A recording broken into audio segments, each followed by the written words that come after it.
Pipila sa mga job order employee sa Dakbayan sa Talisay, mipadangat sa ilang reklamo sa GMA-RTV Balitang Bisdak kay hangtod karon wala pa makadawat og sweldo alang sa buwan sa Enero. Ang report ni Femari Dumabo.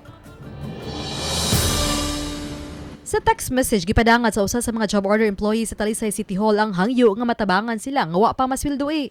Apan giklaro ni Edgar Mabunay, Talisay City Budget Officer, nga niadtong Biyernes lang na-release na ang sweldo sa mga job order employees sa halos tanang departamento.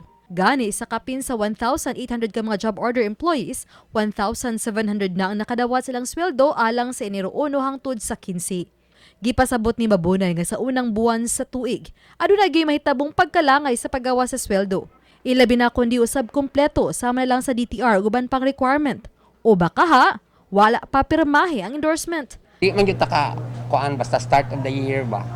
Kay ang kuan man gyud ana ang uban i-renew ba ang contract niya kanang na-endorse or mo na renewal man gyud na sa contract January. Dugang ni Mabunay nga may gahinang 65 milyones pesos alang sa Enero hangtod na sa Hunyo nga suhulan sa mga JO. Ug kun ana-ana ang payroll, hayan madawat ng ilang suhulan sud sa usa ngadto sa 3 ka adlaw.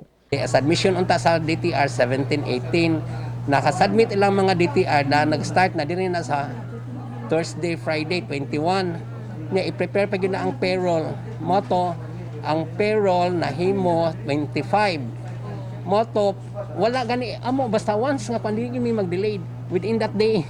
Alang niya tong wa pa makadawat silang sweldo mato di Mabunay nga mas mayong i-follow up kung asa sila nga buhatan aron masuta kung na pa sila kuwang nga rekisitos. Uba ni Jun Solon, ako si Femari Dumabok. Balitang Bisdak!